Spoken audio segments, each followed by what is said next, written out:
Hola amigos, ¿qué tal? Soy Saiyajin y vamos a, contar algo que ya lo hemos contado antes, pero quizás de una manera no entendible, o más bien dicho, de una manera la menos creíble. Y bien, hablaremos de la indagación del porvenir en la antigüedad clásica. Puede decirse que en todos los pueblos y épocas se ha deseado conocer acerca algo del futuro por toda clase de medios. Cicerón se ha preguntado dónde hay una nación que no se deje influir por las predicciones que hacen los adivinos, arúspices y augures. En la antigüedad siempre se trató de conocer de antemano el futuro y lo hacían mediante las prácticas más extravagantes. En Grecia esto sucedía hasta tal punto que de alguna forma era constante que el futuro se adelantara. En la vida cotidiana se contaba con tal cantidad de presagios que la gente casi podían ahorrarse cualquier tipo de reflexión antes de tomar una decisión. Existían con particular intensidad en Grecia, los oráculos eran un aspecto fundamental que existía con particular, de la religión, de la cultura. Es el oráculo, como sabemos, la respuesta de un dios a un asunto personal, a una pregunta personal, desde luego casi concerniente al futuro. Los oráculos no podían ser pronunciados más que por algunos dioses y en lugares precisos sobre objetos determinados y con respecto a unos ritos determinados, algunos ritos. Además, para interpretar las respuestas del dios, que se expresan de diversas formas los dioses, ¿no? Había que ser un aprendizaje. El oráculo necesitaba interpretación porque además estaba rigurosamente prohibido que el oráculo fuera claro. Desde luego no le conviene al oráculo la precisión, porque un lenguaje preciso es reputable llegado al caso.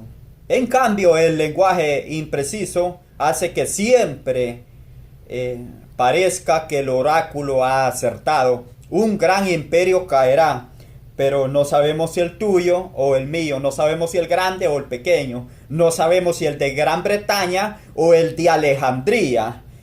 Y un ejemplo, ¿verdad?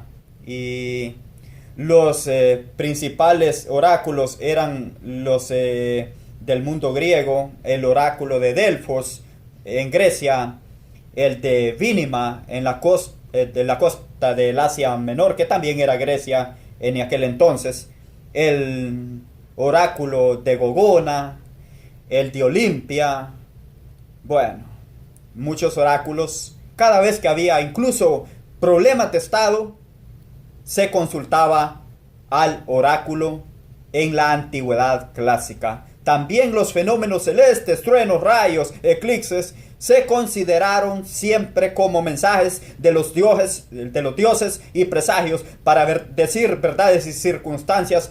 El griego no hacía mucho caso de esto, pero casi ninguna circunstancia era normal. Así que estaban todo el tiempo, ay mira, un rayo, seguro que tal cosa. Todo esto ocurría en aquella época oscura y de poca educación. En estos días ya nadie cree en adivinos, adúspices y nada. La aparición y el modo de volar de las aves también señalaban presagios. El búho era un animal consagrado a Atenea y era muy observado. Cualquier cosa que hacía un búho era un presagio.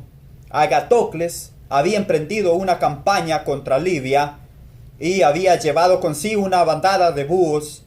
En un momento los búhos se espantaron y salieron volando por cualquier lado. Y es ahí donde Agatocles pensó que era una mala señal y suspendió su campaña. emprendió la retirada, estuvo meses, hasta que vino un búho y se le paró arriba del escudo, y ahí Agatocles entonces hizo la campaña. A eso le llamaban pensar. Eh,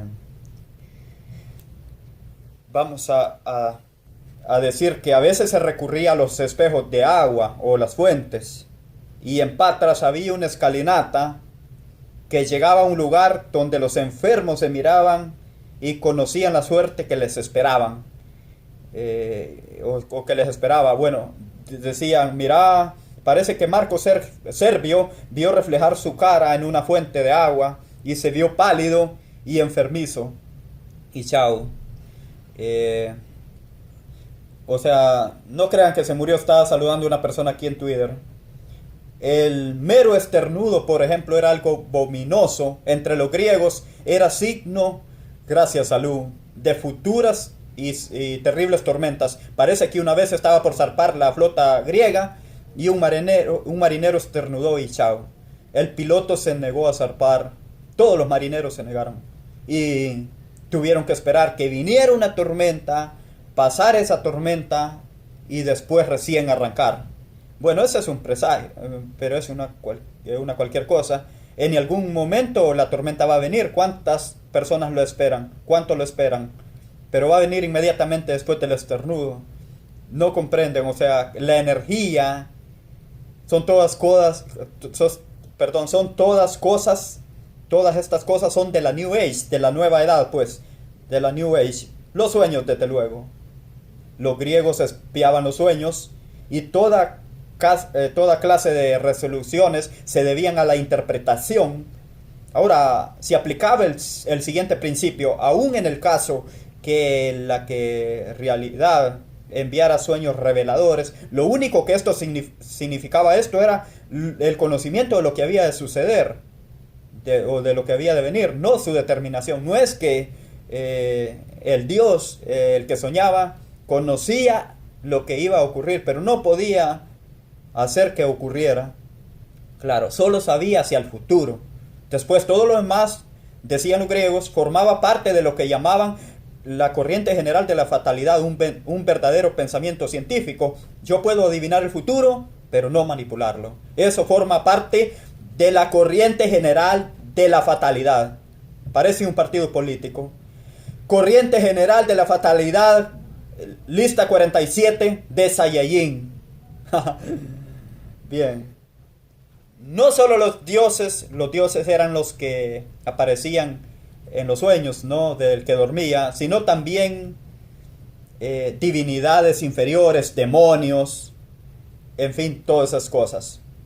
Y decían, Aristóteles decía que los sueños los enviaban los demonios, no los dioses.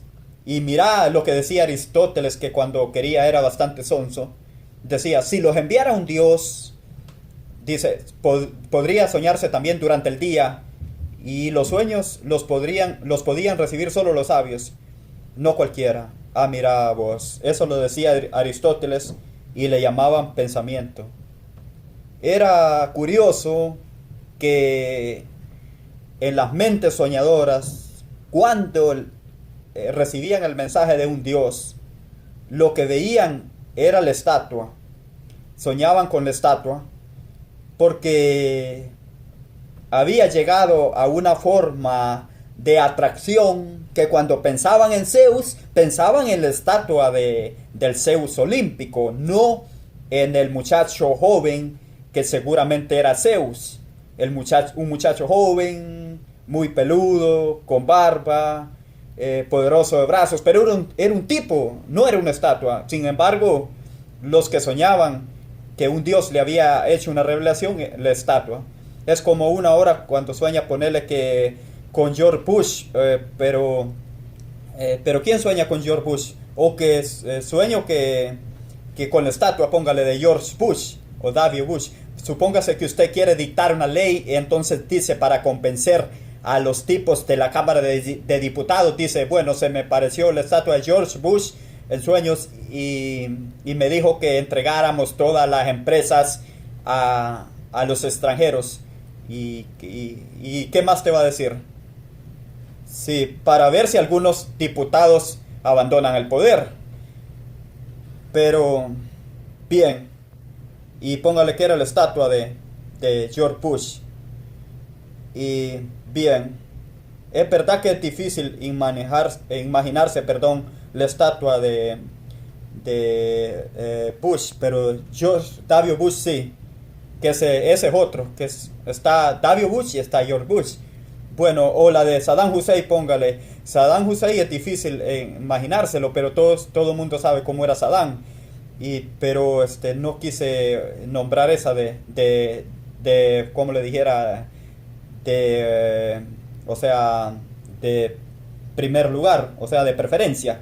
Pero bien, en el caso de los enfermos, sí, no la de Saddam Hussein no la quise nombrar de preferencia porque ya fue destruida. Solo falta la de George Bush, o sea, que sea destruida. En caso de los enfermos, a veces los hacían soñar el diagnóstico. En el caso de los enfermos, los ponían a dormir hasta que ellos mismos soñaban. Qué bueno, ¿no? Como ahora, igual que la resonancia magnética. Entonces habían unas cabinas especiales para acostar al enfermo. Y no se curaban después cuando ellos imaginaban o soñaban el diagnóstico, pero ahora tampoco.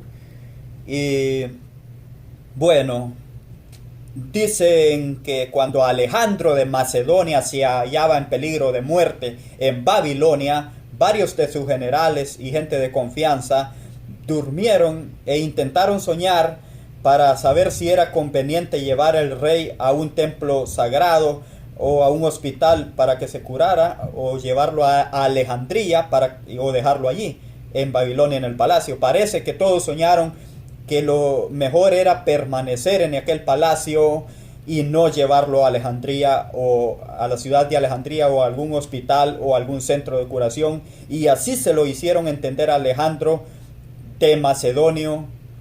Y al día siguiente Alejandro murió, el rey de Babilonia.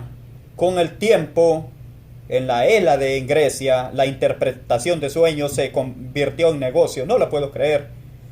Y hasta aparecieron tiendas y vendedores de destinos. Qué cosa lo que era la antigüedad, la estupidez del mundo antiguo. Se acumularon tantos sueños con contenido, con interpretaciones y desenlaces, que había un libro de los sueños. ¿Soñás con esto tal? ¿Soñás con que te caíste? El 56. Y pudo surgir de esta interpretación codificada de los sueños una literatura. Y así apareció ya en tiempos de Antonino Artemidoro, con sus 5 enormes libros de sueños y sus interpretaciones. Un detalle importante: el porvenir que descubrí el adivino, o la interpretación que hacía de lo que se soñaba, no siempre era completo. Así como, por lo mismo, así como no podías usar lenguajes claros, tampoco podías interpretar completamente una cosa. Así que está la frase: ningún mortal es vidente hasta el grado de conocer el sentido del ser, o el sentido de la vida no lo sabemos, pero sí el 56. Como la época histórica, los adivinos se presentaban como caudillos de los pueblos, incluso hasta el rey se subordinaba a sus prédicas. Alejandro, Macedonia, Temístocles dejaban a sus adivinos la invención de estratagema para la batalla. Y todavía en tiempos del Imperio Romano había un adivino público, está muy bien, gratarola o de gratis, pagado por el Estado Nacional. ¿Qué es lo que tenía que hacer yo con mis impuestos? Me pago el adivino, claro. Que el adivino pagátelo. Dicen que nombremos por último unos libros de los cuales hablamos no hace mucho: los libros sibilinos, que llegaron a Roma allá por el siglo VI antes de Cristo, o sea, la Roma de los dioses. Y los compró Tarquino el joven, o el hijo, no me acuerdo. Esos libros eran un tesoro enorme para los romanos. Solo el Senado podría decidir si había que interrogarlos y en qué momento. O sea, eran unos libros donde al parecer estaba todo. El futuro, el pasado, qué sé yo, la solución a todos los males. Estos ejemplares tenían religiones y revelaciones y había que usarlos con seriedad, incluso por muy absurdo que fuera su respuesta. Tuvieron ahí, a veces los usaban durante la República, y cuando llegó el imperio, cuando Augusto se hizo cargo del pontificado máximo, decidió poner términos a ese fenómeno. Qué lío, ¿no? Hizo reunir todos los libros proféticos y todos fueron quemados.